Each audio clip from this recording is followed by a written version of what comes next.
नमस्कार, आप देख रहे हैं दूरदर्शन किसान कार्यक्रम गांव किसान में आप सभी का स्वागत है।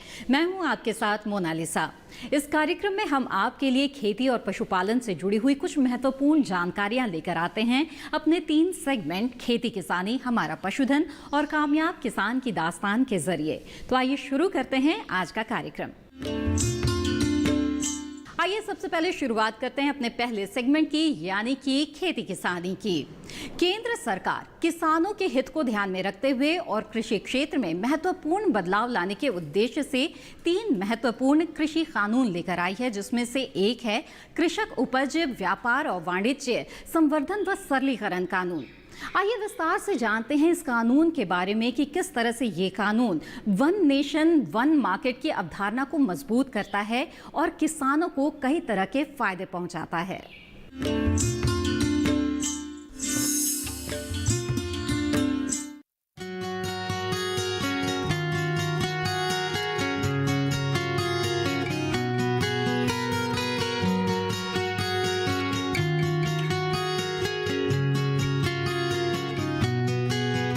देश में कृषि सुधार के लिए कृषि उपज व्यापार और वाणिज्य यानी संवर्धन और सरलीकरण कानून लाया गया है। इसके माध्यम से अब किसानों को पहले की तुलना में ज्यादा सहूलियत और खेती के क्षेत्र में सफलता मिलेगी। बिल के तहत न्यूनतम समर्थन मूल्य यानी एमएसपी को बरकरार रखा जाएगा। साथ ही राज्यों के अधिनियम के अंतर्गत संचालित मंडियां भी राज्य सरकारों के अनुसार चलती रहेगी। कृषि कानून से खेती के क्षेत्र में आम मूलचूल परिवर्तन आएगा। खेती किसानी में निजी निवेश से होने से तेज विकास होगा और रोजगार के अवसर बढ़ेंगे। इसके अलावा कृषि क्षेत्र की अर्थव्यवस्था मजबूत होने से देश की आर्थिक स्थिति और मजबूत होगी। सरकार ने सारी भ्रांतियों को दरकिनार करते हुए बताया कि किस तरह से ये बिल किसानों के लिए हितकारी है। कृषक उपज व्यापार और वाणिज्य संवर्धन एवं सुविधा बिल सरकारी संस्थाओं से एमएसपी पर खरीद जारी रहेगी। किसान बेहतर मूल्य पर अपने कृषि उत्पाद को अपनी पसंद के स्थान पर बेच सकते हैं। यहाँ तक कि किसानों को अब उत्पाद सीधे बेचने की सुविधा होगी। इससे कृषि उत्पाद के संभावित खरीदारों की संख्या में बढ़ोतरी होगी। मंडियों के अलावा व्यापार क्षेत्र में फार्म गेट, शीत गृहों, वेयर हाउस, प्रसंस्करण यूनिटों के साथ राज्य और अंतर्राज्य व्यापार की स्वतंत्रता रहेगी। साथ ही देश में प्रतिस्पर्धी डिजिटल व्यापार के माध्यम से पूरी पारदर्शिता होगी। आवश्यक वस्तु अधिनियम की सूची से खाद्यान्न, तिलहन और दलहन फसलों के साथ प्याज और आलू जैसी प्रमुख फसलों को बाहर कर दिया गया है। किसानों द्वारा लाभकारी मूल्य प्राप्त करने से उनकी आय में वृद्धि होगी। मंडियों में पहले की तरह खरीदारी जारी रहेगी। सरकार किसानों की आय बढ़ाने व सदैव उनके सामाजिक एवं आर्थिक सशक्तिकरण पर जोर देती रही है। सरकार ने कृषि क्षेत्र के विकास के लिए अनेक पहल की है। इसी के तहत कृषि क्षेत्र के बजट आवंटन में काफी वृद्धि की गई है। साल 2018-19 के दौरान कृषि क्षेत्र के लिए आवंटन 46,700 करोड़ रुपए थे। वहीं कृषि क्षेत्र के लिए साल 2019-20 के दौरान 1,30,485,000.21 करोड़ रुपए का परिव्यय आवंटित किया गया, जो अपने आप में एक रिकॉर्ड वृद्धि है।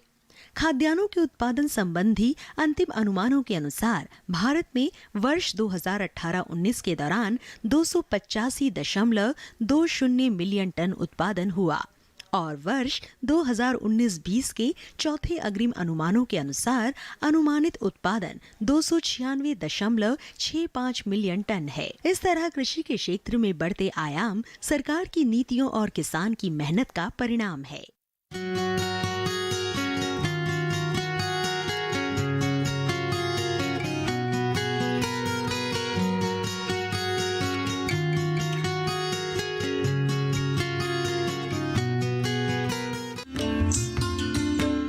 इसी के साथ गांव किसान में वक्त है एक छोटे से ब्रेक का। ब्रेक के बाद देखेंगे हमारा पशुधन। आप बने रहिए दूरदर्शन किसान पर।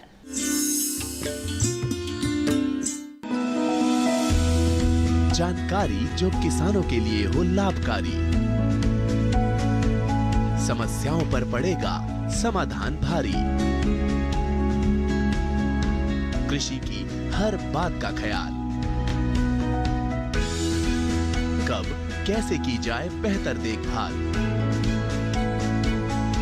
जानिए विशेषज्ञों के साथ। देखिए खेत खलिहान, सोमवार से शुक्रवार सुबह 7 बजे डीडी किसान पर।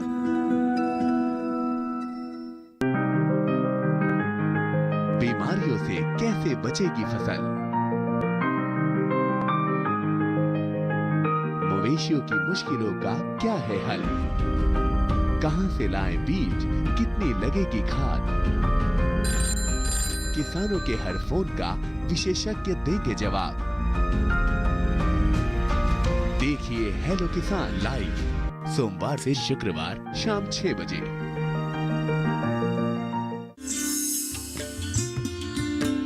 ब्रेक के बाद आप सभी का फिर से स्वागत है। आप देख रहे हैं कार्यक्रम गांव किसान। आइए देखते हैं हमारा अगला सेगमेंट, हमारा पशुधन, जिसमें आज हम आपको बताने जा रहे हैं मधुमक्खी पालन के बारे में। जी हाँ, ये एक ऐसा व्यवसाय है जिसे किसान कम लागत में शुरू कर सकते हैं, लेकिन बहुत ही अच्छे मुनाफे की इसमें संभावना है। इसके साथ ही अगर खेती के साथ साथ किसान मधुमक्खी पालन करते हैं तो उत्पादकता में भी बढ़ोतरी होती है। यानी कि एक ऐसा व्यवसाय है जिससे कई तरह के फायदे किसानों को हैं। तो आइए विस्तार से जानते हैं मधुमक्खी पालन के बारे में।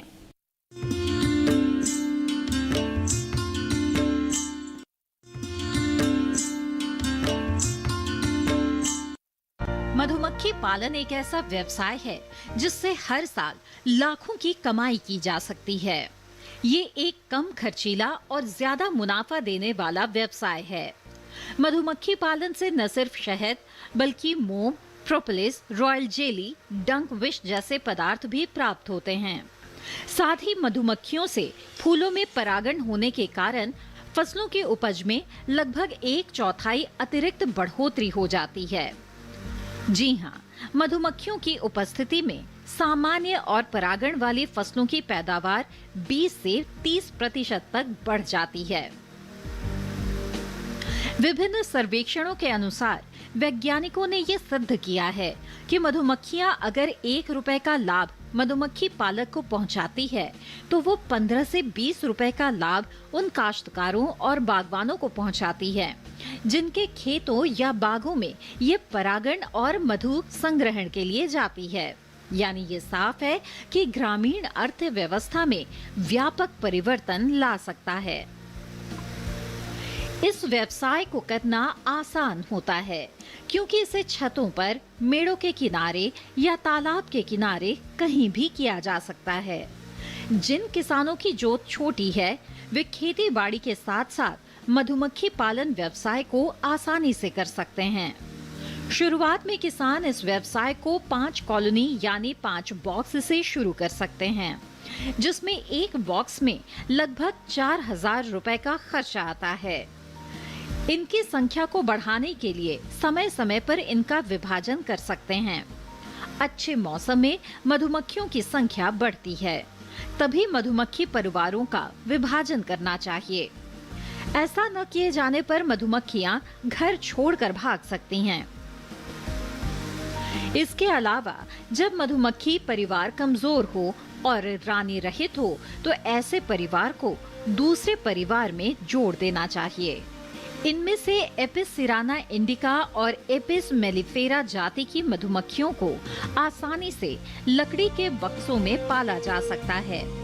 इनमें देसी मधुमक्खी प्रति वर्ष औसतन 5 से 10 किलोग्राम शहद प्रति परिवार, जबकि इटालियन मधुमक्खी 50 किलोग्राम तक शहद उत्पादन करती है। लेकिन जब हम मौन गृह यानी मधुमक्खी के बक्सों को खरीदते हैं तो कुछ बातों को ध्यान में रखना बेहद जरूरी है। मधुमक्खी पालने के लिए हमें कुछ सामग्री की जरूरत होती है, साथ ही साथ उनके उचित रख रखाव की भी व्यवस्था करनी पड़ती है। इसके अलावा मौसम के अनुसार इनके बचाव के लिए उचित प्रबंधन भी जरूरी है। मधुखंड में स्थित चौखटों में जब 75 से 80% तक शहद जमा हो जाए तो उस शहद का निष्कासन किया जाता है। इसके लिए सबसे पहले चौखटों में मधुमक्खियां झाड़कर मधुखंड में डाल देते हैं। इसके बाद चाक से या तेज गर्म पानी डालकर छत्ते से मोम की ऊपरी परत उतारते हैं। फिर इस चौखट को शहद निष्कासन यंत्र में रखकर हैंडल द्वारा घुमाते हैं। इसमें अब केंद्रीय बल द्वारा शहद बाहर निकल जाता है और छत्ते की संरचना को भी कोई नुकसान नहीं पहुंचता। इस चौखट को फिर से मधुखंड में स्थापित कर दिया जाता है और मधुमक्खियां छत्ते के टूटे हुए भागों को ठीक करके फिर से शहद भरना शुरू कर देती हैं। इस प्रकार प्राप्त शहद को मशीन से निकालकर एक टंकी में 48 से 50 घंटे तक डाल देते हैं। ऐसा करने से शहद में मिले हवा के बुलबुले, मोम आदि शहद की ऊपरी सतह पर और अन्य मैली वस्तुएं नीचे सतह पर बह जाती है। शहद को बारीक कपड़े से छानकर और प्रोसेसिंग के बाद स्वच्छ बोतलों में भरकर बाजार में बेचा जा सकता है।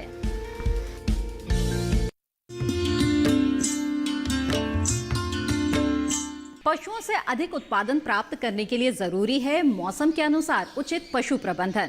तो आइए देखते हैं क्या कहता है इस माह का पशुपालक कैलेंडर।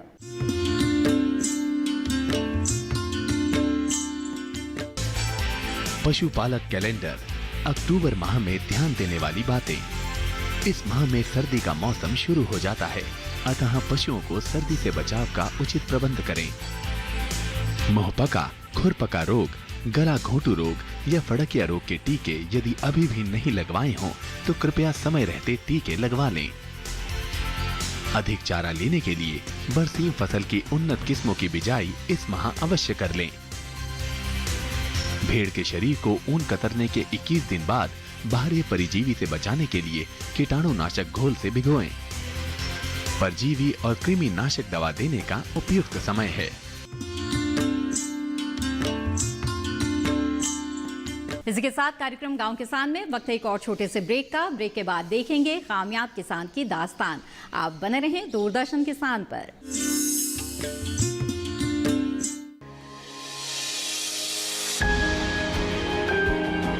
सहेजें कण कण को, सुंदर दे रूप रंग आकार, स्वस्थ जीवन रहे जमीन पर, इंद्रधनुष हो साकार। देखिए प्रकृति की ओर, गुरुवार सुबह 9:30 पर।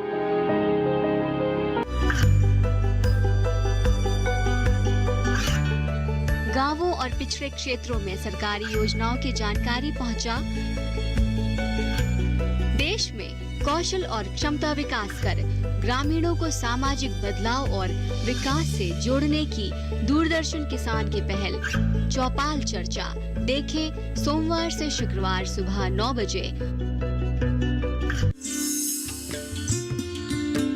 ब्रेक के बाद आप सभी का फिर से स्वागत है। आप देख रहे हैं कार्यक्रम गांव किसान और अब हम आपको मिलवाने जा रहे हैं एक सफल किसान से जिन्होंने कामयाबी की ऐसी दास्तान लिख दी है कि अब वो दूसरों के लिए भी प्रेरणा स्रोत बन चुके हैं। तो आइए देखते हैं कामयाब किसान की दास्तान। हिमाचल से लगा हुआ पंजाब का एक खूबसूरत जिला रोपड़। शहर की आपाधापी से दूर हर रोज का है ये दिलकश नजारा और इसी नजारे से होते हुए हम पहुंचते हैं रोपड़ के ही एक गांव नांगल, जहां की दो खास चीजें इस गांव का नाम रोशन कर रही हैं। पहली, यहां पैदा होने वाली स्ट्रॉबेरी और दूसरे उसे उगाने वाले परमजीत सिंह। परमजीत सिंह अपने खेतों में कई तरह के स्ट्रॉबेरी के साथ साथ दूसरे तरह के फल भी बड़े पैमाने पर उगा रहे हैं और अच्छा मुनाफा कमा रहे हैं। पिछले 5 साल से मैं स्ट्रॉबेरी की फार्मिंग करता आ रहा हूँ। मैंने जो 1 एकड़ होती है उसमें से चौथा हिस्सा हमने पहले लगाया था। तो धीरे धीरे करते करते पिछले साल हमारी 5 से 6 एकड़ थी। तो इस बार हमने 10 से 11 एकड़ हमारी जो स्ट्रॉबेरी की काश्त है वो हम कर रहे हैं। स्ट्रॉबेरी की खेती ठंड के शुरुआती दिनों से शुरू होकर ठंड के आखिरी दिनों तक चलती है। गर्मियों में इसे नहीं उगाया जाता है। इसकी लुवाई होती है जी 10वें महीने में, अक्टूबर में, और फल देना शुरू कर देता है जी जनवरी के लास्ट में, फरवरी में, और 3 महीने इसका फल चलता है जी। टोटल इसकी जो पूरे संसार में वैरायटीज़ हैं वो तो 7 और 8 के करीब हैं। जो इंडिया में कामयाब वैरायटी हैं वो है कैमरोज है जी, और एसए है जी जो अर्ली वैरायटी है, नई है, और विंटर डॉन और विंटर स्टार। डिमांड सभी की एक है, लेकिन मार्केट में भाव तकरीबन 10-20 रुपए का 2 किलो का डब्बा रहता है, उसमें 8 डिब्बी छोटी रहती हैं, 10-20 रुपए का फ़र्क रहता है, लेकिन उसकी स्टोरेज क्षमता है जो विंटर डॉन और विंटर स्टार बहुत ज़्यादा कम है। जो कैमरोज है या एसए है उसकी जो स्टोरेज क्षमता है वो तकरीबन 1 से लेके 5-6 दिन तक रहती है। परमजीत का हॉर्टिकल्चर डिपार्टमेंट के साथ एक रिश्ता सा बन गया है। परमजीत को उनके मुश्किल दिनों में हॉर्टिकल्चर डिपार्टमेंट से कई तरह की मदद मिली, जिससे उनकी खेती को काफी फायदा हुआ है। 5 साल से जैसे मैं इनको देख रहा हूँ, इन्होंने ½ एकड़ से स्टार्ट किया था काम, उसके बहुत सी प्रॉब्लम आई। सबसे ज़्यादा प्रॉब्लम जो है मार्केटिंग की आई दिक्कत, उसके बाद लेबर की बहुत प्रॉब्लम आई। ये इनकी फैमिली का और इनके जो गांव का वो सारा कोऑपरेटिव सिस्टम रहा, उनका साथ रहा है, उसकी वजह से जो ये हैं आज इस पोजीशन पे पहुंचे हैं। आज इन्होंने 10.5 एकड़ लगाई हुई है, लास्ट टाइम जो इन्होंने 4.5 एकड़ लगाई थी, तो इन्होंने बोला इनका टारगेट जो है 25 एकड़ तक लगाने का ये स्ट्रॉबेरी का है। आज हॉर्टिकल्चर डिपार्टमेंट परमजीत की मदद से दूसरे किसानों तक पहुंचकर उन्हें भी कृषि से संबंधित हर तरह की जानकारी और दूसरी मदद उपलब्ध करा रहा है। 2015 से मैं इनके टच में आया हूँ, तब से मैं लेके आज तक इनको जो हमारा हॉर्टिकल्चर का एक्टिविटीज़ हैं वो सारी इनको बुलाते हैं, जैसे कैंप लगाते हैं इनके गांव में, जैसे ये हमारी बहुत हेल्प करते हैं। और गांव के जो फार्मर्स हैं उनको इस हॉर्टिकल्चर के लिए डाइवर्सिफिकेशन, एग्रीकल्चर में डाइवर्सिफिकेशन लाने के लिए ये उनको उत्साहित कर रहे हैं इस टाइम। और हमारे साथ हर साल 1-2 फार्मर इनकी वजह से हमारे साथ जुड़ते आ रहे हैं। परमजीत की सफलता देखकर गांव के कई किसान पारंपरिक खेती से हटकर स्ट्रॉबेरी और दूसरी नई तरह की सब्जियां और फलों की खेती कर रहे हैं। आसपास के दूसरे किसान अक्सर परमजीत के पास स्ट्रॉबेरी की बेहतर पैदावार के लिए जानकारी लेने आते रहते हैं, जिनमें से 4 लोगों ने स्ट्रॉबेरी की फार्मिंग शुरू की है और उनकी पूरी हेल्प भी कर रहे हैं जी, कि उनको बीज प्रोवाइड कराना, क्योंकि इसका प्लांट है जो मदर प्लांट है वो कैलिफोर्निया से आता है, अमेरिका से या इटली से आता है, उसका बीज तैयार कराते हैं। जो हमें पड़ता है उसी रेट में हम उनको प्रोवाइड करवाते हैं जी, कोई एक्स्ट्रा नहीं है। जो हमें लागत पड़ती है वही लागत में उनको दिया जाता है, और उनकी मार्केटिंग में भी सहायता की जाती है ताकि उनको कोई परेशानी नहीं है। स्ट्रॉबेरी की फसल पूरी तैयार होने के बाद परमजीत खुद ही उसे बाजार में ले जाने के लिए उसकी अच्छी तरह से पैकिंग करते हैं। उनके इस काम की जिम्मेदारी है उनकी पत्नी की, जो दूसरे कर्मचारियों के साथ मिलकर उसे एक बेहतर आकार देती हैं। परमजीत अपने पूरे परिवार के साथ मिलकर कृषि के इस काम को आगे बढ़ा रहे हैं, और उनका परिवार भी इस काम में हर कदम उनके साथ चलना चाहता है। शुरू से ही जब से हमने लगानी शुरू की है उसी टाइम से हमारी पूरी फैमिली इसमें इन्वॉल्व है। मेरी मिसेज है, 2 बच्चे हैं, मेरी मदर है, तो इकट्ठे काम करते हैं, और मेरे भतीजे हैं, 4 दोस्त हैं, सभी लड़के काम करते हैं। ऐसा नहीं है कि मैंने लगाई है कोई साथ नहीं देगा, सारे इकट्ठे काम करते हैं जी। और बेटी के नाम पे ये मेरा सारा काम है जी, MK स्ट्रॉबेरी, महक स्ट्रॉबेरी के नाम से हमारा ये काम चल रहा है। एक वक्त था जब परमजीत सिंह का दिन संघर्ष से शुरू होकर संघर्ष पर खत्म होता था। इसी कश्मकश में उन्होंने एक लंबा समय गुजारा है, और एक एक दिन का एकत्रित करके अपने और अपने परिवार के लिए एक खूबसूरत दुनिया बनाई है। और इसी के साथ कार्यक्रम गांव किसान की आज की कड़ी में बस इतना ही। अगली कड़ी में फिर हाजिर होंगे कुछ और महत्वपूर्ण जानकारियों के साथ। तब तक के लिए दीजिए इजाजत। आप बने रहिए दूरदर्शन किसान पर। नमस्कार।